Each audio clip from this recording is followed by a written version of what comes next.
ये आकाशवाणी रायपुर है। छत्तीसगढ़ी समाचार बुलेटिन के संग स्मिता शर्मा के जय जोहार। अब आप सुनो आज के प्रमुख समाचार। प्रधानमंत्री नरेंद्र मोदी हा कहिन है कि मिशन चंद्रयान नवा भारत के ऊर्जा और उत्साह के प्रतीक बन गया हवै, जौनहा हर हाल में जीतना चाहते और यहू जानते कि ये जीत ला कैसे पाए जाही। प्रधानमंत्री नरेंद्र मोदी हा काली 28 अगस्त के रोजगार मेला में केंद्रीय गृह मंत्रालय ले जुड़े आने संस्थान मन बर चुनेंगे नव नियुक्त लोगन ला नियुक्ति पत्र प्रदान करही। और छत्तीसगढ़िया ओलंपिक के तहत जिला स्तरीय मुकाबला आज ले शुरू हो गए है। 4 सितंबर तक चलैया ये चरण में विकासखंड और नगरीय क्लस्टर स्तरीय प्रतियोगिता के विजेता प्रतिभागी और दल शामिल होही। अब समाचार विस्तार ले। प्रधानमंत्री नरेंद्र मोदी हा कहिन है कि मिशन चंद्रयान नवा भारत के ऊर्जा और उत्साह के प्रतीक बन गया हवै, जौनहा हर हाल में जीतना चाहते और यहू जानते कि ये जीत ला कैसे पाए जाही। उमन कहिन कि आज देश के सपना बहुत बड़े है और प्रयास घलो बड़े है। आज आकाशवाणी ले मन की बात कार्यक्रम में राष्ट्र ला संबोधित करत प्रधानमंत्री हा चंद्रयान 3 के सफल मिशन के तारीफ करिन। श्री मोदी हा कहिन कि मिशन चंद्रयान घलो महिला शक्ति के जीवंत उदाहरण है। काबर की कतकोन महिला वैज्ञानिक और इंजीनियर मन हा सीधा ये मिशन ले जुड़े हैं। ओमन कहिन कि जब देश के बेटी मन हा इतना महत्वाकांक्षी हैं तो ओ देश ला विकसित होइले कोनो नहीं रोक सके। अवैया महीना के 9 और 10 तारीख के नई दिल्ली में होवैया G20 शिखर सम्मेलन के बारे में बतावत प्रधानमंत्री हा कहिन कि भारत शिखर सम्मेलन बर तैयार है। ओमन हा देशवासी मन ले एकजुट होके G20 शिखर सम्मेलन ला सफल बनाए के आग्रह करिन। मन की बात कार्यक्रम में अपन संबोधन में प्रधानमंत्री नरेंद्र मोदी हा हर घर तिरंगा अभियान ला हर मन तिरंगा अभियान बनाए में देशवासी मन के सामूहिक प्रयास के तारीफ करिन। ओमन हा अपन संबोधन में मेरी माटी मेरा देश अभियान के घलोक बात करिन और रक्षाबंधन के शुभकामना दीन। प्रधानमंत्री नरेंद्र मोदी के आकाशवाणी ले प्रसारित मन की बात कार्यक्रम ला सुने बर भारतीय जनता पार्टी डहर ले छत्तीसगढ़ में घलो जगह जगह व्यवस्था करे गे रहिस। बिलासपुर में मन की बात कार्यक्रम में सांसद और भाजपा प्रदेश अध्यक्ष अरुण साव और बड़ संख्या में पदाधिकारी और कार्यकर्ता मन हा मौजूद रहिन। उन्हें भाजपा के राष्ट्रीय उपाध्यक्ष डॉक्टर रमन सिंह राजनांदगांव में मन की बात कार्यक्रम में शामिल हुईन। ये दौरान मधुसूदन यादव संघरा कतकुन बड़का कार्यकर्ता और पदाधिकारी मन मौजूद रहिन। एकर अलावा नेता प्रतिपक्ष नारायण चंदेल हा कार्यकर्ता मन संग माना मंडल में ये कार्यक्रम ला सुनिन। यही बीच पूर्व विधानसभा अध्यक्ष धर्मलाल कौशिक हा रायपुर के उत्तर विधानसभा क्षेत्र में ये कार्यक्रम ला सुनिन। ये दौरान संगठन महामंत्री पवन साय और भाजपा के बड़े नेता राजीव अग्रवाल घलो मौजूद रहिन। मुख्यमंत्री भूपेश बघेल हा कहिन है कि छत्तीसगढ़ में मेडिकल हब बने के पूरा संभावना है। यहाँ के भौगोलिक स्थिति और वातावरण स्वास्थ्य के अनुकूल है। उमन हा काली राजधानी रायपुर में राखे गे 21वां CGMP न्यूरोकॉन कार्यक्रम में बोलत रहिन। मुख्यमंत्री हा कहिन कि पाछू 4.5 बछर में सरकार हा छत्तीसगढ़ में बड़े मेडिकल नेटवर्क बनाए में कामयाबी हासिल करे है। यहाँ शासकीय और निजी क्षेत्र के मेडिकल संस्थान हा तालमेल और प्रतिभा ले ये उपलब्धि ला हासिल करे है। प्रधानमंत्री नरेंद्र मोदी हा काली 28 अगस्त के रोजगार मेला में केंद्रीय गृह मंत्रालय ले जुड़े आने संस्थान मन बर चुनेंगे नव नियुक्त लोगन ला नियुक्ति पत्र प्रदान करही। प्रधानमंत्री वीडियो कॉन्फ्रेंसिंग के माध्यम ले ये कार्यक्रम में शामिल होही और उनकर मन संग बात करही। छत्तीसगढ़ में CRPF डहर ले काली बेहनिया रायपुर तीर आरंग क्षेत्र के भिलाई गांव के अपन ग्रुप केंद्र में रोजगार मेला के आयोजन करे जाही। ये मौका में चुनेगे करीबन 200 लोगन ला नियुक्ति पत्र दे जाही। केंद्रीय राज्य मंत्री रेणुका सिंह सरुता एक कार्यक्रम में मुख्य अतिथि के रूप में शामिल रही। उप मुख्यमंत्री TS सिंहदेव हा अंबिकापुर में जिला रेडक्रॉस सोसाइटी डहर ले काली आयोजित कार्यक्रम में सरगुजा जिला के 1000 ले ज्यादा कोरोना वॉरियर्स ला उनकर उत्कृष्ट काम बर सम्मानित करिन। उमन हा ये मौका में कोरोना वॉरियर्स के योगदान में आधारित थीम गीत ला घलो लॉन्च करिन। ये मौका में उप मुख्यमंत्री हा कहिन कि कोविड बीमारी के प्रबंधन में पूरा छत्तीसगढ़ में चिकित्सा के क्षेत्र के आधारभूत ढांचा में बढ़ोतरी होए है।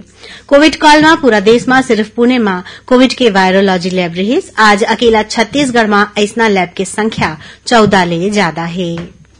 छत्तीसगढ़ी समाचार बुलेटिन आप मन आकाशवाणी रायपुर ले सुनत हव। छत्तीसगढ़ के खबर ले है आपकी वास्ता और खबर के विश्वसनीयता ले है हमर वास्ता। आकाशवाणी समाचार रायपुर के प्रादेशिक समाचार बुलेटिन के संगे संग हमार समसामयिक कार्यक्रम आप रेडियो के संग अपन मोबाइल में घलो सुन सकत हो। आकाशवाणी समाचार फेसबुक, ट्विटर और यूट्यूब में घलो हावय। हमार फेसबुक पेज हरे Chhattisgarh news on AIR, Twitter handle CGAIR news और हमार यूट्यूब चैनल हरे छत्तीसगढ़ AIR न्यूज। तो अब रेडियो के संगे संग आपके मोबाइल के माध्यम ले हम आप तक पहुंचत हन। छत्तीसगढ़ के हर खबर पर सुनत रहो आकाशवाणी समाचार। अब आगू बाढ़बो बाँचे समाचार कोती। प्रदेश में शिक्षा विभाग डहारले शिक्षक मन के भर्ती प्रक्रिया सरलग जारी है। स्कूल शिक्षा विभाग डहारले शिक्षक मन के 12,489 पद पर विज्ञापन निकाले गए रहिस, जेमाले व्याख्याता के 432 पद में भर्ती करीबन पूरा हो गया हवय। शिक्षक मन के 5,772 पद में काउंसिलिंग और दस्तावेज सत्यापन के काम चलत है। ये पद में बीएड योग्यता वाले प्रत्याशी मन घलो हैं, जिनकर मन के भर्ती सरलग चलत है। यही बीच सहायक शिक्षक मन के 6,285 पद पर घलो काउंसिलिंग शुरू हो गया हवय। ये पद पर बीएड ला पात्र माने गे रहिस, फिर सुप्रीम कोर्ट के एक ठन आदेश के बाद सहायक शिक्षक के पद मन पर बीएड योग्यता वाले अभ्यर्थी मन के काउंसिलिंग ला स्थगित कर दे गे है। फिर डीएड और डीएलएड योग्यता वाले अभ्यर्थी मन की काउंसिलिंग जारी है। बीएड योग्यता वाले अभ्यर्थी मन पर शिक्षा विभाग हा महाअधिवक्ता ले मार्गदर्शन मांगे है। खबर के मुताबिक सुप्रीम कोर्ट हा ये महीना राजस्थान ले संबंधित एक ठन अपील में सुनवाई करत सहायक शिक्षक के पद में नियुक्ति पर बीएड ला अपात्र घोषित कर दे रहिस। छत्तीसगढ़ उच्च न्यायालय के मुख्य न्यायाधीश रमेश सिन्हा हा काली सरगुजा जिला के प्रवास के दौरान अंबिकापुर में जिला न्यायालय के निरीक्षण करीन और अधिवक्ता संघ के साथ बैठका करीन। ये दौरान उमन हा बताइन कि अंबिकापुर में जिला न्यायालय में करीबन 46 करोड़ रुपया के लागत ले कंपोजिट बिल्डिंग बनाए जाही। इस संबंध में मंजूरी पर सरकार ला चिट्ठी भेज दे गे है। श्री सिन्हा हा केंद्रीय जेल के औचक निरीक्षण घलो करीन और जरूरी निर्देश दीन। उन्हें मुख्य न्यायाधीश श्री सिन्हा हा काली सूरजपुर जिला और सत्र न्यायालय घलो पहुंचिन। ओमनहा जिला अधिवक्ता संघ के एक ठन कार्यक्रम में शामिल हुईन। ये दौरान मुख्य न्यायाधीश और रजिस्ट्रार जनरल डहारले न्यायालय परिसर में वृक्षारोपण करेगी। दुर्ग जिला के जामुल में एक जन इंजीनियर ले ऑनलाइन लाखों रुपया के धोखाधड़ी के मामला आगू आए है। जामुल पुलिस बताइस कि पीड़ित के रिपोर्ट के आधार में अज्ञात आरोपी मन के खिलाफ मामला दर्ज कर ले गए है। पुलिस के अनुसार शिकायतकर्ता ला अज्ञात आरोपी मन हा व्हाट्सएप के माध्यम ले रोजाना 150 ले 5,000 रुपया कमाए के लालच दिन, जेकर झांसा में आके पीड़ित हा टेलीग्राम के माध्यम ले टास्क ला पूरा करिस और यही दौरान आरोपी मन हा ओकर बैंक खाता ले 6,80,000 रुपया निकाल लेन। धोखाधड़ी की जानकारी मिलते साथ पीड़ित थाना में रिपोर्ट दर्ज कराई। समाज सुधारक और शिक्षाविद स्वामी आत्मानंद के आज पुण्यतिथि है। मुख्यमंत्री भूपेश बघेल हा अपन निवास कार्यालय में उनकर छाया चित्र में माल्यार्पण करके ओमन ला नमन करेन। ये मौका में मुख्यमंत्री हा कहिन कि स्वामी आत्मानंद हा छत्तीसगढ़ में मानव सेवा और शिक्षा संस्कार के अलख जगइन है। पीड़ित मन के सेवा ला ओमन हा सबले बड़े धर्म बताइन है। छत्तीसगढ़ उनकर कर्म भूमि रहे है। और अब पेश है मौसम के हाल। प्रदेश में अवैया 24 घंटा के दौरान एक दो जगह में हल्का ले मध्यम वर्षा होए के या गरज चमक के संग छींटा पड़े के संभावना है। संगे संग कुछ एक जगह में आकाशीय बिजली घलो गिर सकत है। मौसम विभाग के अनुसार वर्षा के मुख्य क्षेत्र बस्तर संभाग और ओखर ले लगे जिला है। वहीं सरगुजा, बिलासपुर, दुर्ग और रायपुर संभाग के मौसम मुख्य रूप ले शुष्क रही। छत्तीसगढ़िया ओलंपिक के तहत जिला स्तरीय मुकाबला आज ले शुरू हो गए। 4 सितंबर तक चलैया ये चरण में विकास खंड और नगरीय क्लस्टर स्तरीय प्रतियोगिता के विजेता प्रतिभागी और दलमन शामिल होही। आखिर में प्रमुख समाचार एक गांव फिर। प्रधानमंत्री नरेंद्र मोदी हा कहिन कि मिशन चंद्रयान नवा भारत के ऊर्जा और उत्साह के प्रतीक बन गया हवय, जो उन्हा हर हाल में जीतना चाहते और यहू जानते कि ये जीत ला कैसे पाए जाही।